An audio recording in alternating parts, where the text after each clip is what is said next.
Constitutional bench बन जाए जिसके लोग हम लगाएं, वो हमारी मर्जी के जजेस हों, उसके बाद फिर ये चीजों में जाए, ताकि अगर ये चीजें उठे भी, इनका कोई नोटिस भी लिया जाए, तो उस नोटिस लेने में जज भी कोई ज्यादा सख्त ना बैठे हों जो एंटी गवर्नमेंट हो।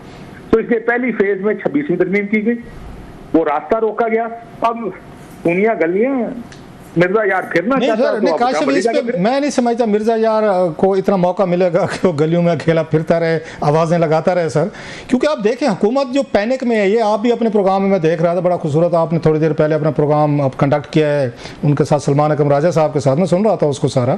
आपने उनको राना सनाउल्लाह साहब वाला भी स्टेटमेंट आपने सुना है, जो राना साहब की, मैं उनकी लॉजिक से नहीं कन्विंस हुआ जिस तरह के वो लॉजिक दे रहे थे कि जनाब के ये सीनाल्टी जो है ना वो इन 3 के बाद शुरू होनी चाहिए। मतलब ये कि हुकूमत जो है वो भी फंस गई है, उनकी जो असेसमेंट थी, रीडिंग थी, वो भी गलत निकली है। अब वो भी पैनिक मोड में आए हैं और 27वीं तरमीम की उन्होंने थ्रेट करना शुरू कर दिया है, क्योंकि जो उनकी कैलकुलेशन थी कि पहले 2 सीनियर जजेस नहीं आएंगे, उसके बाद अफरीदी साहब आएंगे, तो शायद हमारे लिए मामला उस तरह नहीं रहेंगे। अफरीदी साहब ने आके वो कहते वो कहते ना कि उन्होंने मेज ही उलट दिए उन पर, उन्होंने उन्हीं को बिठा के दोबारा अपने उसमें लेकर आए हैं जो प्रोसीजर कमेटी एक्ट में है।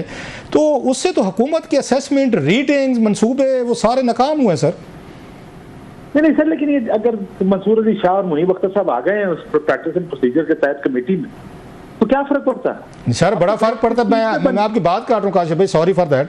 वो भाई सबसे ज्यादा मेन अभी पटिशनें लगने वाली, अभी उन्होंने इलेक्शन कमीशन पे आज ही सलमान अकबर राज साहब ने आज तौहीन अदालत का केस डाल दिया है। उसके बाद उनका है इमरान खान साहब के केसेस हैं, पार्टी के केसेस हैं, फिर उसके बाद और बहुत सारी चीज़ें पीटीआई से रिलेटेड आनी है, उनके लोग जेलों में पड़े हुए हैं। और फैसला तो मेजॉरिटी से होता है सर।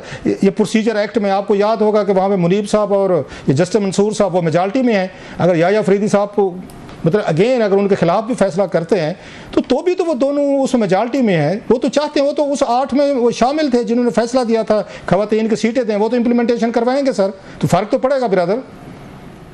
हर कॉन्स्टिट्यूशनल पिटीशन किस बेंच पे जाएंगी? वो प्रैक्टिस एंड प्रोसीजर वाले बेंच में तो नहीं जाएंगी। एक स्पेशल कोर्ट, स्पेशल बेंच बनेगा जो आईनी मामला सुनेगा। वो 5 रुकनी और 7 रुकनी बेंच अब हुकूमत ने बनाना। तो अब ये जो कमेटी है, आप ये कह रहे हैं, मैं आपको सॉरी, मैं आपसे समझने के लिए कह रहा हूँ, बड़ी अहम बात हो रही है आपकी। मतलब ये कि हुकूमत चाहे तो वो मतलब मेन जो टॉप के जजेस हैं, चीफ जस्टिस साहबान हो, 2 उसके बाद 2 सीनियर हैं, वो 4थे 5वें जज से उठाकर वो उनको कॉन्स्टिट्यूशनल बेंच का सरबराह बना सकती है। मैं अपने अंडरस्टैंडिंग के लिए पूछ रहा हूँ, मतलब ये है तरमीम में? ये तरमीम में तो नहीं है ये, लेकिन हुकूमत का प्लान तो यही है। नहीं, प्लान और चीज है, लॉ इजाजत करता है, लॉ के तहत ही बनेगा ना। अगर लॉ ही नहीं है तो कैसे बना सकती है सर? कानून तो इसमें ये तो नहीं बताता कि कैसे बनाएंगे, लेकिन उनका ये है कि हुकूमत एक जुडिशियल कमीशन बनाएगा। एक जुडिशियल कमीशन ने ये फैसला करना कि कौन से जज उस आईनी बेंच का हिस्सा होंगे। उसमें ये नहीं कहता कि चीफ जस्टिस उसका हिस्सा होंगे या बाकी दोनों होंगे। काशिफ भाई, जो आपने वो राना सनाउल्लाह साहब की सुनाई थी ना वो क्लिप अपने प्रोग्राम में, तो मेरे शहजाद इकबाल साहब के शो में था जियो टीवी का, वहाँ से, तो उसमें तो कह रहे थे कि चीफ जस्टिस साहब भी बन सकते हैं, लेकिन उन्हें बनना नहीं चाहिए क्योंकि वो खुद बना रहे हैं, लिहाजा नहीं बनना चाहिए। मतलब तो चीफ जस्टिस साहब खुद भी बन सकते हैं, उसमें कोई आर नहीं है सर। और वो कोई जुडिशियल कमीशन के पास ये पावर तो नहीं है कि वो चीफ जस्टिस कि वो बेंच का सरबराह भी लगाए। अगर मेरी अंडरस्टैंडिंग गलत हो सकती है, प्लीज करेक्ट मी सर। देखिए, मेरी अंडरस्टैंडिंग ये है कि पूरा बेंच ही जुडिशियल कमीशन बनाएगा। अच्छा, उसमें ये पाबंदी बिल्कुल नहीं है कि चीफ जस्टिस ऑफ पाकिस्तान को उसका हिस्सा होना है।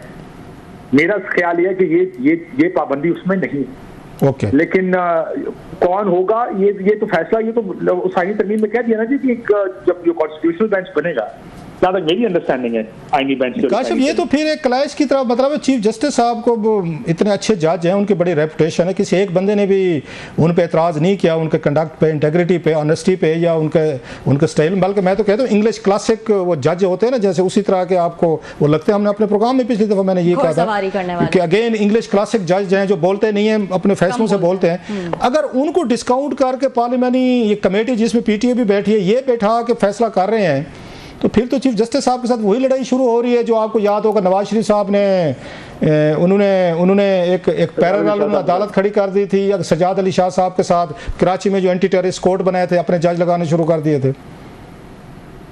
देखिए, अब चीफ जस्टिस उसको रिएक्ट कैसे करते हैं ये तो एक अलग बहस। लेकिन हुकूमत ने तो अपनी इंटेंट बड़ी वाज़ेह कर दी थी जब उन्होंने ये कहा कि किसी को भी उसका बेंच, उसका जज लगाया जा सकता है जो स्पेशल कोर्ट है।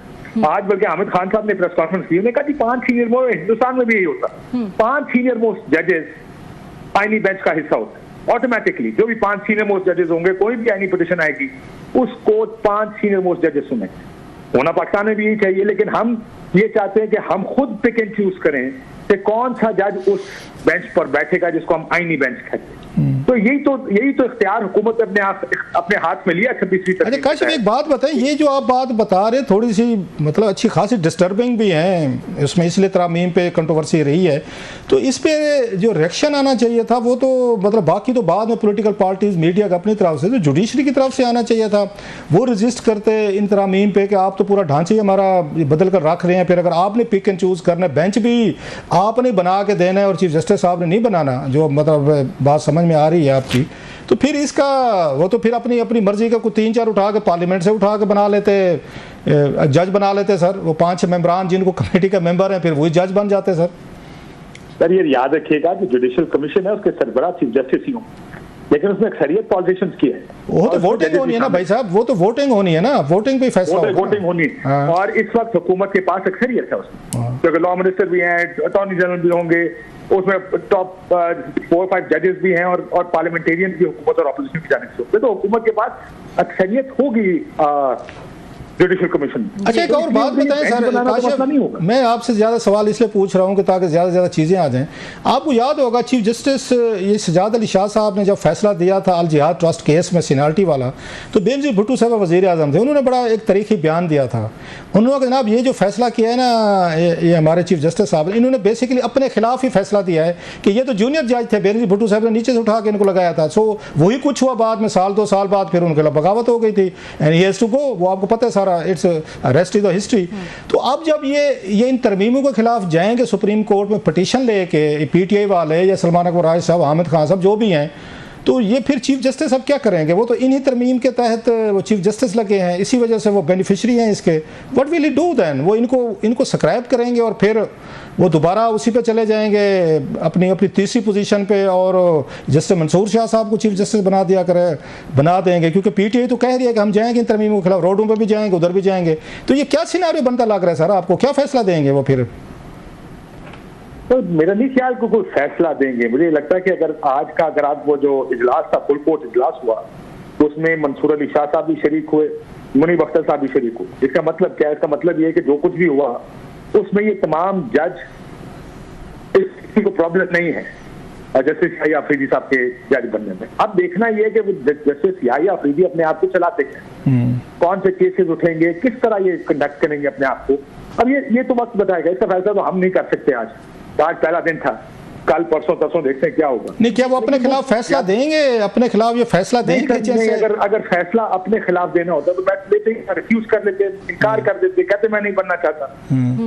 उसमें तो जो एक प्रॉब्लम आ गई है, फॉल्ट आ गया, उसमें तो यही था कि अगर कोई भी जज इनकार करता तो फिर टॉप 3 में से ही दूसरे जजेस को ये रिक्वेस्ट की ऑफर की जाएगी कि वो चीफ जस्टिस बने। इससे पहले कि वो अगर तीनों इनकार करेंगे तो आप चौथे नंबर पे।